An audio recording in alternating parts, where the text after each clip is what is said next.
ശ്രീനാരായണ ഗുരുദേവനെ സംബന്ധിച്ച് കോഴിക്കോട് സർവകലാശാലയിൽ നടക്കുന്ന സെമിനാറിൽ പങ്കെടുക്കാനെത്തുന്ന ബഹുമാന്യനായിട്ടുള്ള ഗവർണറെ തടയും എന്നുള്ള SFIയുടെ നിലപാട് അത് CPM അറിഞ്ഞുകൊണ്ടാണോ എന്ന് CPM വ്യക്തമാക്കണം. ഗവർണർ ശ്രീനാരായണ ഗുരുദേവനെക്കുറിച്ച് ഒരക്ഷരം മിണ്ടാൻ പാടില്ല എന്നുള്ളതാണോ CPMൻ്റെ നിലപാട് എന്നുള്ളത് കേരളത്തിലെ ശ്രീനാരായണ ഗുരുദേവൻ്റെ ഭക്തരുൾപ്പെടെയുള്ള സനാതനധർമ്മ വിശ്വാസികളായിട്ടുള്ള ആളുകൾ ഉൾപ്പെടെയുള്ള കേരളത്തിലെ ജനാധിപത്യ വിശ്വാസികൾ മുഴുവൻ അറിയാൻ ആഗ്രഹിക്കുന്ന ഒരു കാര്യമാണിത്. CPM ശ്രീനാരായണ ഗുരുദേവനെതിരായിട്ട് ഈ തരത്തിലുള്ള നിലപാടെടുക്കുന്നതിൻ്റെ അടിസ്ഥാനം എന്താണ് എന്നുള്ളത്. മാത്രമല്ല, കോഴിക്കോട് സർവകലാശാല ഉൾപ്പെടെയുള്ള കേരളത്തിലെ സർവകലാശാലകളുടെ ചാൻസലറായിട്ടുള്ള വ്യക്തി അദ്ദേഹം ആ ക്യാമ്പസിലെത്തുമ്പോൾ ആ ക്യാമ്പസിൽ ചാൻസലർക്കെതിരായിട്ടുള്ള വലിയ ബാനർ കെട്ടാനുള്ള സ്വാതന്ത്ര്യം SFIക്കാരുടേതാണ്. പക്ഷേ ആ ബാനർ അവിടെ സർവകലാശാലയുടെ പ്രോപ്പർട്ടി, ആ പ്രോപ്പർട്ടിയിലാണ് ആ ബാനർ നിൽക്കുന്നത്. അത് നിലനിർത്തണമോ വേണ്ടയോ എന്ന് തീരുമാനിക്കുന്നത് സർവകലാശാലയാണ്. സർവകലാശാല ഇത്ര നേരമായിട്ടും ആ ബാനർ നീക്കം ചെയ്തിട്ടില്ല എന്ന് പറഞ്ഞാൽ കേരളത്തിലെ വിദ്യാഭ്യാസ വകുപ്പും സർക്കാരും അവരുടെ ഒത്താശയോടുകൂടിയാണ് ഈ ബാനർ കെട്ടിയിട്ടുള്ളത്. അവരുടെ ഒത്താശയോടുകൂടിയാണ് ഗവർണർക്കെതിരായിട്ടുള്ള പ്രതിഷേധം, ചാൻസലർക്കെതിരായിട്ടുള്ള പ്രതിഷേധം എന്നുള്ളത് വളരെ വ്യക്തമാവുകയാണ്. SFI ചാൻസലർക്കെതിരായിട്ട് പ്രതിഷേധിക്കുന്നതോ അല്ലെങ്കിൽ SFI ഗവർണർക്കെതിരായിട്ട് പ്രതിഷേധിക്കുന്നതോ ഒക്കെ അവരുടെ ജനാധിപത്യ അവകാശമാണ് എന്ന് വേണമെങ്കിൽ ഒരാൾക്ക് വാദിക്കാം.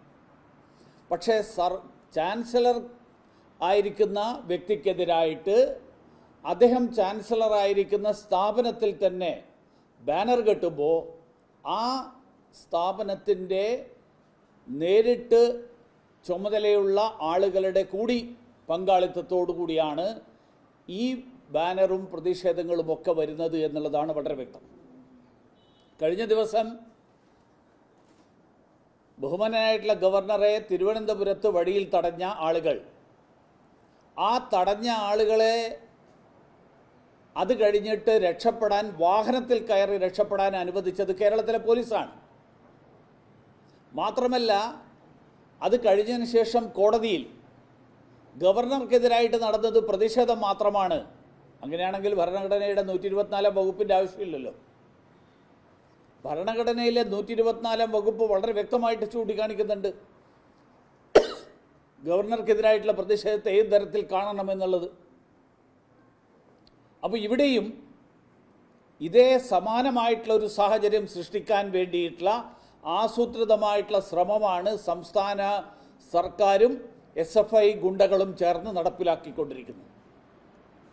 ഇന്ന് ഗവർണർ സർവകലാശാലയിലെത്തും, അദ്ദേഹം അവിടെ താമസിക്കുന്നു. അദ്ദേഹത്തിന് എന്ത് സുരക്ഷയാണ് ഏർപ്പെടുത്തിയിരിക്കുന്നത് എന്നുള്ളതിൽ കേരളത്തിലെ ജനാധിപത്യ വിശ്വാസികളായിട്ടുള്ള ആളുകളുടെ മനസ്സിൽ വലിയ ആശങ്കയുണ്ട്. ഇത് സ്ഥിരമായിട്ട് തുടരാനാണ് സർക്കാർ മുതിരുന്നതെങ്കിൽ തീർച്ചയായിട്ടും ജനങ്ങൾ ഗവർണറുടെ സുരക്ഷയ്ക്ക് വേണ്ടിയിട്ട് സംഘടിക്കുന്ന, ശബ്ദമുയർത്തുന്ന ഒരു സാഹചര്യം, ആ സാഹചര്യം പിണറായി സർക്കാർ നേരിടേണ്ടി വരും. അതുകൊണ്ട് ഗവർണറെ വിരട്ടിയോടിക്കാൻ വേണ്ടി നടത്തുന്ന ശ്രമം, ഞാൻ നേരത്തെയും സൂചിപ്പിച്ചിട്ടുണ്ട്, ആരിഫ് മുഹമ്മദ് ഖാൻ എന്നുള്ള വ്യക്തിയെക്കുറിച്ച് അറിയാത്തവരായതുകൊണ്ടായിരിക്കണം CPMകാർ വിരട്ടിയോടിക്കാൻ വേണ്ടിയിട്ടുള്ള ശ്രമം നടത്തുന്നത്. അത് CPMന് തന്നെ വിനയായിട്ട് മാറും എന്ന് സൂചിപ്പിക്കാൻ ഞാൻ ഈ അവസരത്തിൽ ആഗ്രഹിക്കുക. മറ്റൊരു വിഷയം ചോദിച്ചോട്ടെ, ഈ മന്ത്രി മുഹമ്മദ് റിയാസ് അങ്ങനെക്കുറിച്ച് പറഞ്ഞത് അങ്ങ് കേരളത്തിന്റെ വികസനം മുടക്കി എന്നുള്ള പേരാണ്.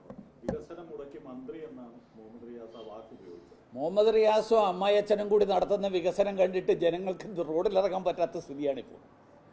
അതുകൊണ്ട് ഞാൻ കഴിഞ്ഞ ദിവസം പറഞ്ഞല്ലോ, ശബരിമലയ്ക്ക് കൊടുത്ത 95 കോടി എന്ത് ചെയ്തു എന്നുള്ളതാണ് ഈ ടൂറിസം മന്ത്രി ആദ്യം പറയേണ്ടത്. ആ 95 കോടി ചെലവഴിക്കാൻ കഴിവില്ലാത്തവൻ ബാക്കിയുള്ളവരെക്കുറിച്ച് ഈ പറയുന്നതിലെന്താ? മാത്രമല്ല, വഴിനീളെ ദേശീയപാത വികസനം കേന്ദ്ര ഗവൺമെൻറ് നടത്തുന്നു. എന്നിട്ട് അത് കഴിഞ്ഞിട്ട് അവിടെ വഴിയിൽ അമ്മാച്ചൻ്റെയും മരുമകൻ്റെയും ബോർഡ് വെച്ചിട്ട് ഇത് മുഴുവൻ ഞാനാണ് നടത്തിയത് എന്ന് പറയുന്നത് പോലത്തെ വികസനം, അങ്ങനത്തെ വികസനം ഞാൻ ഏതായാലും ശ്രമിച്ചിട്ടില്ല. വിദേശകാര്യ വകുപ്പിൻ്റെ സഹമന്ത്രി എന്നുള്ള നിലയിൽ ഞാൻ ചെയ്യാൻ കഴിയാവുന്ന എല്ലാ തരത്തിലുള്ള പ്രവർത്തനങ്ങളും കേരളത്തിൻ്റെ നന്മയ്ക്ക് വേണ്ടിയിട്ട്, CPMൻ്റെ നന്മയ്ക്ക് വേണ്ടി ഞാൻ ചെയ്യില്ല. CPM കേരളത്തിന് ഏറ്റവും വിനാശകാരിയായിട്ടുള്ള ഒരു സർക്കാരും ഒരു പ്രത്യയശാസ്ത്രവുമാണ് എന്ന് വിശ്വസിക്കുന്ന ഒരാളാണ്. അതുകൊണ്ട് CPMനെ ഇല്ലാതാക്കാൻ തന്നെയാണ് എൻ്റെ ശ്രമം. CPMന് കേരളത്തിലുള്ള ജനങ്ങളുടെ വിശ്വാസം ഇല്ലാതാക്കാനും പിന്തുണ ഇല്ലാതാക്കാനും ഞാൻ തുടർന്നും ശ്രമിക്കും. കാരണം ലോകം മുഴുവൻ കമ്മ്യൂണിസം നാശമേ ഉണ്ടാക്കിയിട്ടുള്ളൂ. ലോകം മുഴുവൻ കമ്മ്യൂണിസത്തെ വലിച്ചെറിഞ്ഞു. കേരളത്തിലെ ജനങ്ങളെ തെറ്റിദ്ധരിപ്പിച്ചുകൊണ്ട് എത്ര കാലം കൊണ്ടു നടക്കാൻ പറ്റും എന്നുള്ള കാര്യം വരും ദിവസങ്ങളിൽ നമുക്കറിയാം. കേരളത്തിൻ്റെ താല്പര്യത്തിന് വേണ്ടിയിട്ട് ഞാൻ തീർച്ചയായിട്ടും നിലനിൽക്കും. അതുകൊണ്ടാണ് കഴിഞ്ഞ കാലങ്ങളിൽ കേരളിൻ്റെ പേരിൽ ജനങ്ങളെ ഇറക്കി വിട്ടപ്പോൾ ഞാൻ അതിനെതിരായിട്ട് ശബ്ദിച്ചത്. കേരളത്തിലെ ജനങ്ങളെ കേന്ദ്ര സർക്കാർ ഞെരുക്കിക്കൊല്ലുന്നു എന്ന് പറഞ്ഞ് തെറ്റിദ്ധരിപ്പിച്ചപ്പോൾ വസ്തുതകൾ ജനങ്ങളുടെ മുന്നിൽ വെക്കുന്നത് ഇതൊക്കെ അസഹ്യത ഉണ്ടാക്കും എന്നെനിക്കറിയാം. മാത്രമല്ല, വിയോജിക്കുന്നവരെ ആക്ഷേപിച്ചും ശാരീരികമായി ഇല്ലാതാക്കിയും ഉന്മൂലനം നടത്തുക എന്നുള്ളത് CPMൻ്റെ നിലപാട് എത്രയോ കാലമായിട്ട് തുടരുന്നതാണ്. 23ാമത്തെ വയസ്സിൽ CPMകാർ കള്ളക്കേസിൽ കുടുക്കി എന്നെ 2 മാസം ജയിലിലിട്ട കാലം തൊട്ട് എനിക്ക് അനുഭവമുള്ളതാണ്. അതുകൊണ്ട് എന്നെ റിയാസ് ഇതൊക്കെ പറഞ്ഞ് പേടിപ്പിക്കാൻ ശ്രമിക്കണ്ട. റിയാസിൻ്റെ പണി നോക്കുക. അമ്മായി അച്ഛൻ മുഖ്യമന്ത്രി ആയതുകൊണ്ട് മന്ത്രി ആയാളല്ല ഞാൻ എന്നും കൂടി മനസ്സിലാക്കുക.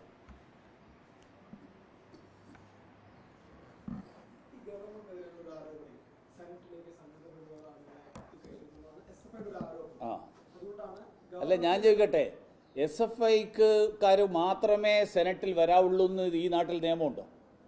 ABVPക്കാർ എന്ന് പറയുന്നത് നിരോധിക്കപ്പെട്ട സംഘടനയല്ലല്ലോ.